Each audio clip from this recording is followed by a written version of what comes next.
Baby मामा TV. लालची बिल्ली और बंदर की कहानी। एक था जंगल जहां सभी जानवर मिलजुल कर रहा करते थे। सभी जानवर जंगल के नियम का पालन करते और हर त्योहार साथ में मनाते थे। उन्हीं जानवरों में चीनी और मिनी नाम की दो बिल्लियां भी थी। वे दोनों बहुत अच्छी सहेलियां थी और एक दूसरे का साथ कभी नहीं छोड़ती थी। बीमारी में एक दूसरे का ख्याल रखना, बाहर साथ जाना, यहाँ तक कि वो दोनों खाना भी साथ ही खाती थी। जंगल में रहने वाले सभी जानवर उनकी दोस्ती की सभी तारीफ किया करते थे। एक बार की बात है, मिनी को किसी काम से बाजार जाना पड़ा, लेकिन किसी कारण से चीनी उसके साथ नहीं जा सकी। चीनी का अकेले मन नहीं लग रहा था, तो उसने सोचा कि क्यों न वो भी बाजार घूम कर आए। रास्ते में चलते हुए उसे एक रोटी का टुकड़ा मिला। उसके मन में अकेले रोटी खाने का लालच आ गया और वो उसे लेकर घर आ गई। जैसे ही वह रोटी के टुकड़े को खाने वाली थी, तभी अचानक मिनी आ गई। मिनी ने उसके हाथ में रोटी देखी तो उससे पूछने लगी कि चीनी, हम तो सब कुछ बांटकर खाते हैं और तुम तो मेरे साथ ही खाना खाती थी, क्या आज तुम मुझे रोटी नहीं दोगी? चीनी ने मिनी काय देखा तो डर गई और मन ही मन मिनी को कोसने लगी। इस पर चीनी ने हड़बड़ाहट में कहा कि अरे नहीं बहन, मैं तो रोटी को आधा आधा कर रही थी ताकि हम दोनों को बराबर रोटी मिल सके।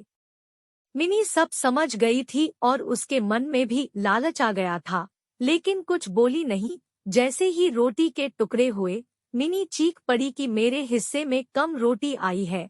रोटी चीनी को मिली थी, इसलिए वो उसे कम देना चाहती थी, फिर भी वो बोली कि रोटी तो बराबर ही दी है।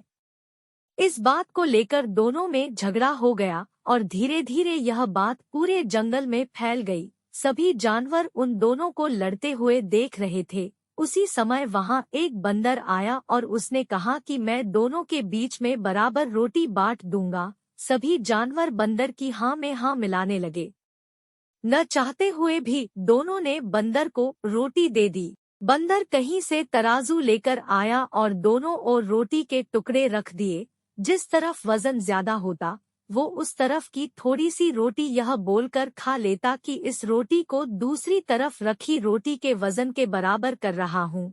वो जानबूझकर ज्यादा रोटी का टुकड़ा खा लेता, जिससे दूसरी तरफ की रोटी वजन में ज्यादा हो जाती। ऐसा करने से दोनों ओर रोटी के बहुत छोटे छोटे टुकड़े बचे। बिल्लियों ने जब इतनी कम रोटी देखी तो बोलने लगी कि हमारी रोटी के टुकड़े वापस दे दो, हम बची हुई रोटी को आपस में बांट लेंगे।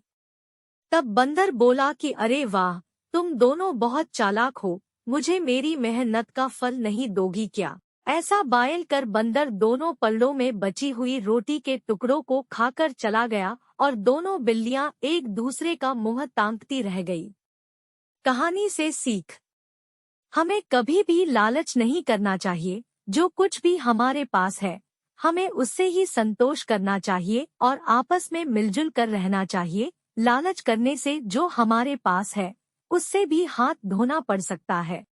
अगर आपको हमारी हिंदी कहानी पसंद आई तो कृपया लाइक करें, शेयर करें और हमारे YouTube चैनल बेबी मामा टीवी को सब्सक्राइब करें। धन्यवाद।